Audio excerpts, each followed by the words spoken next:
নমস্কার দর্শক বন্ধু, আমি শ্রী মহাকাল আবারও চলে এসেছি নতুন একটি ভিডিও নিয়ে। আজকের আমি আপনাদের সঙ্গে আলোচনা করব জ্যোতিষ সংক্রান্ত কিছু বিষয় নিয়ে। মঙ্গলের গোচর 2024 ফেব্রুয়ারি মাস, মঙ্গলের মকরে প্রবেশ, আনন্দের ঢেউয়ে ভাসবে 3 রাশির জাতক জাতিকা এবং টাকার গতিতে বসবেন কিছু জাতক জাতিকা এবং কিছু জাতক জাতিকার জীবনে আসতে চলেছে প্রেম। তো বন্ধুরা, আজকের আমি আলোচনা করব 5ই ফেব্রুয়ারি মঙ্গল তার রাশি পরিবর্তন করছে। যখন মঙ্গল গ্রহ মকর রাশিতে চলে যায় তখন এটি তার সবচেয়ে প্রভাবশালী অবস্থায় থাকে। চলতি সপ্তাহ বা ফেব্রুয়ারির প্রথম সপ্তাহে বৃশ্চিক রাশির জাতক জাতিকাদের জন্য দুর্দান্ত হতে চলেছে। যা খুশি তাই করতে পারেন এ সময় এবং সেটাই শুভ হবে। যেসব কাজ অমীমাংসিত ছিল তা খুব সহজেই কিন্তু সম্পন্ন হতে চলেছে।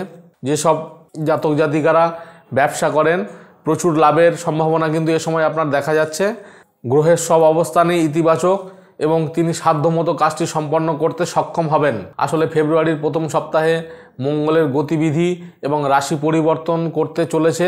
এতে শুধু বৃশ্চিক রাশির জাতক জাতিকারাই উপকৃত হবেন না, অন্যান্য রাশির জাতক জাতিকারাও এর থেকে উপকার পাবেন। 5ই ফেব্রুয়ারি মঙ্গল তার রাশি পরিবর্তন করছে। এই দিনে মঙ্গল গ্রহ মকর রাশিতে পাড়ি দিতে চলেছে। মঙ্গলের শক্তি, ভূমি, সাহস, বীরত্ব এবং বীরত্বের কারণ হিসেবে বিবেচনা করা হয়। যখন এটি মকর রাশিতে চলে যায় তখন এটি তার সবচেয়ে প্রভাবশালী অবস্থায় থাকে। এমন পরিস্থিতিতে মকর রাশিতে তাদের গমন লাভজনক বলে বিবেচিত হয়। এর ফলে বৃশ্চিক রাশির পাশাপাশি মেষ, তুলা ও রাশির জাতক জাতিকারাও মকর রাশির মঙ্গল গমনের সুবিধা পাবেন। মেষ রাশির জাতক জাতিকার জীবনে অনেক উন্নতি আসবে।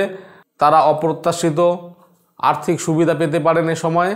ব্যবসায়িক চুক্তি থেকে উপকৃত হবেন এবং তাদের মুলতবি বিষয়গুলি এই সময় কিন্তু সমাধান হয়ে যাবে। অন্যদিকে তুলা রাশির জাতক জাতিকা তাদের কর্মক্ষেত্রে আধিপত্য অর্জনের সাফল্য পাবেন।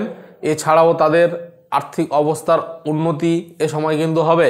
তুলা রাশির জাতক জাতিকারা তাদের প্রেমের সম্পর্ককেও ঘনিষ্ঠ হিসেবে অর্থাৎ ফেব্রুয়ারির প্রথম সপ্তাহে মঙ্গলের গতিবিধি এবং রাশি পরিবর্তনের ফলে 3 রাশির জীবনে আসবে আনন্দের ঢেউ। তো আমার এই ভিডিওটি আপনারা মন দিয়ে দেখবেন। আপনাদের যদি এইসব রাশি হয়ে থাকে তো আপনারা এই সময় অনেক উপকৃত হতে চলেছেন। যদি আমার এই ভিডিওটি আপনাদের ভালো লেগে থাকে অবশ্যই লাইক করবেন, কমেন্ট করবেন এবং সাবস্ক্রাইব করবেন এবং পাশে থাকা বেল আইকনে ক্লিক করবেন যাতে পরবর্তী ভিডিও আপলোড হওয়ার সাথে সাথে আপনার কাছে পৌঁছে যায়। আমার এই ভিডিওটি যদি আপনাদের ভালো লাগে আপনার বন্ধু বান্ধবের মধ্যে এগুলো শেয়ার করে দেবেন যাতে তারাও এই ভিডিও দেখে যদি উপকৃত হয়। তো বন্ধুরা, এরকম জ্যোতিষ সংক্রান্ত আরও কোনো আলোচনা যদি থেকে থাকে স্ক্রল বারে আমার ফোন নম্বর দেওয়া আছে, আমার চেম্বারের অ্যাড্রেস দেওয়া আছে। আমাকে ফোন করে আপনি চেম্বারে চলে আসতে পারেন। আমি আপনাদের 100% সাহায্য করব। আর যদি কোনো সমস্যা থাকে ডাইরেক্ট আমাকে ফোন করতে পারেন। আমি 24 ঘন্টা আপনাদের পরিষেবা দেওয়ার জন্য আছি। তো ফোন করবেন। ভালো থাকবেন, সুস্থ থাকবেন। জয় তারা।